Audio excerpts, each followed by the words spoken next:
ఆ మాటలు విన్న ఊరి పెద్దతో పాటు తన తండ్రి కూడా చాలా హడావిడిగా ఆ జట్కా బండిపై ఎక్కారు. వారు అందరూ చాలా వేగంగా ఆ అడవి మార్గం గుండా ప్రయాణం చేసుకుంటూ వస్తూ ఉన్నారు. ఇంతలో ఈ విచిత్రమైన ఆయుధం నేరుగా ఊర్లోనికి ప్రవేశించి అక్కడ జరుగుతున్న సన్నివేశాలు అన్ని ఈ ఊరి పెద్దకి తెలిసేలా చేస్తూ ఉంది. ఇదలా ఉండగా ఊరి నడిమధ్యలో భయంకరమైన పిశాచి ఎదుట ఉన్న ఆ ఒంటికాలు రాక్షసి ఇలా అంటూ ఉంది.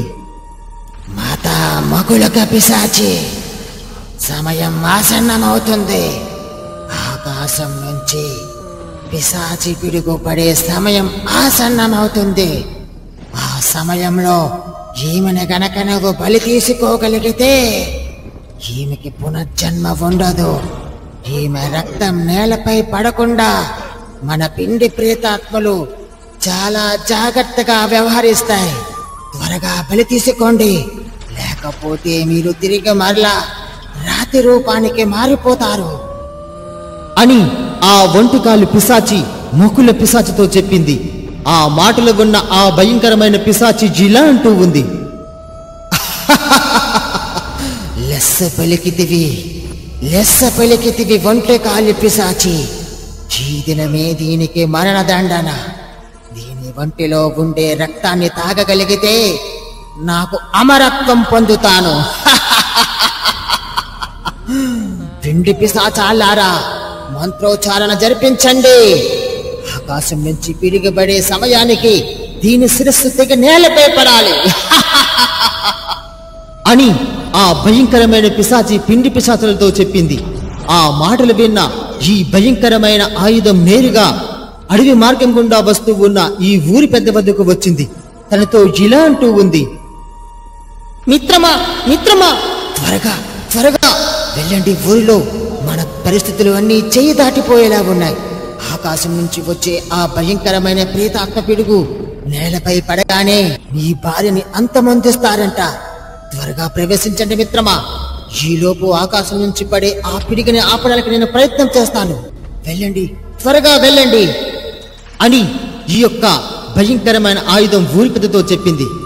చెప్పిన విధంగానే ఊరి పెద్దలతో పాటు వాళ్ళందరూ నేరుగా ఊరి నడిమధ్యలోనికి ప్రవేశించారు. ఊరి పెద్ద తన చేతిలో ఉన్న కత్తితో ఒంటికాలు యొక్క రాక్షసి శిరస్సు భాగంలో గట్టిగా గుచ్చాడు. అంతేకాదు, ఆమె రక్తాన్ని పిండి పిశాచాలపై జల్లగా పిండి పిశాచాలని అక్కడికక్కడే బూడిదలా మారిపోయాయి.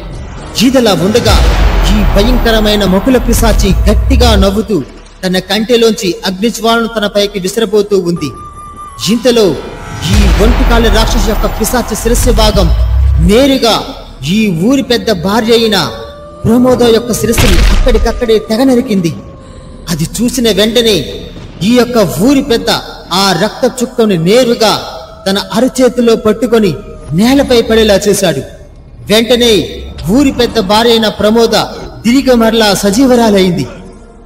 ఈ ఊరి పెద్దకి ఆ మాంత్రికుడు చెప్పిన మాటలన్నీ గుర్తుకొని వచ్చాయి. రిపీట్, మాటలన్నీ గుర్తుకు వచ్చాయి. వెంటనే ఊరి పెద్ద తన చేతిలో ఉన్న ఆ మాయాశక్తి కలిగిన ఆ ఖడ్గాన్ని నేరుగా తన భార్య చేతికి అందించాడు. ఈ ఊరి పెద్ద భార్య ప్రమోద చాలా శక్తిని ఉపయోగించుకొని ఆ మొకుల పిశాచి యొక్క కంఠ భాగంలో పొడిచింది. వెంటనే ఆ మొకుల పిశాచి శిరస్సు మొత్తం అగ్నిజ్వాలలా మండిపోతూ ఉంది, గట్టిగా అరుస్తూ ఉంది. ఎంత పని జరిగినది! ఇంతకాలం శక్తి వంచన చేసుకున్న నాకు ఈ భయంకరమైన మాయాశక్తితో నన్ను దెబ్బతీశారు. ఇంతవరకు నాకు ఎదురులేని శక్తిని ఇప్పుడు ప్రవేశపెట్టారు. ఇంతకి కారణం వీళ్ళ వంశీకులే. నాకు మరణం సంభవించడానికి కారణం ఈ వంశీకులే.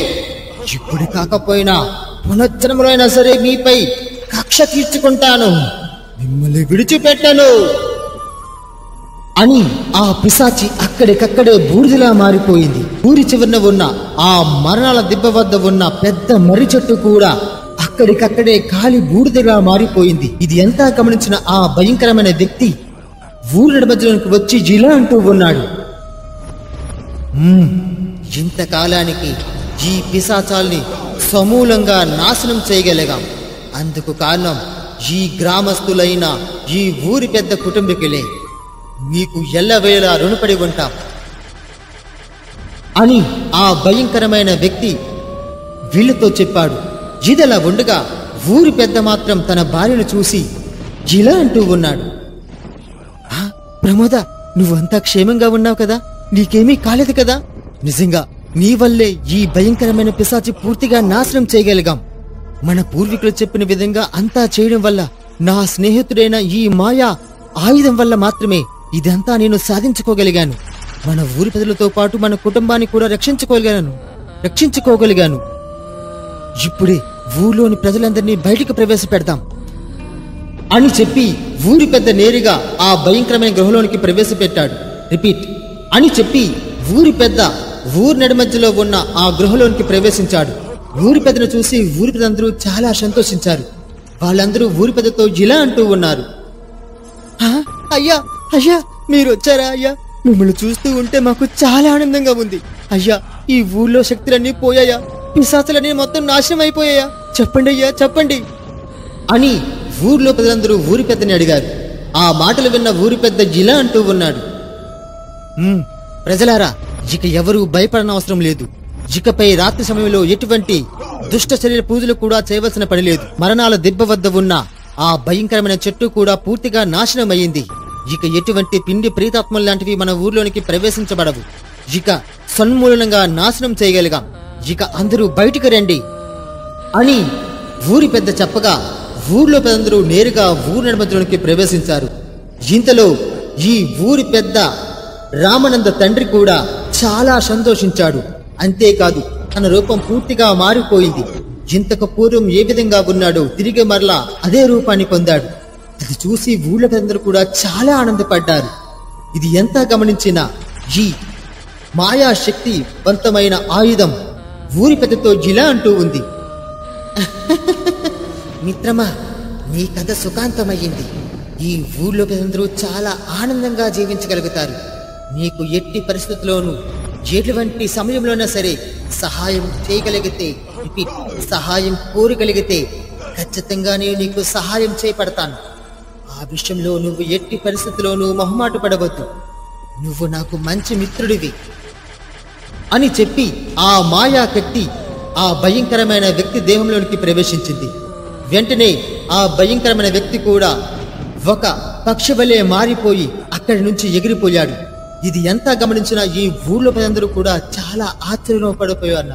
రిపీట్, ఇది ఎంత చూస్తూ ఉన్నా ఈ ఊళ్ళో ప్రజలందరూ కూడా ఆశ్చర్యంలో మునిగిపోయి ఉన్నారు. ఆ రోజు నుంచి ఈ ధననిపురంలో గ్రామ ప్రజలందరూ చాలా ఆనందంగా సంతోషంగా జీవనం సాగించడం మొదలుపెట్టారు.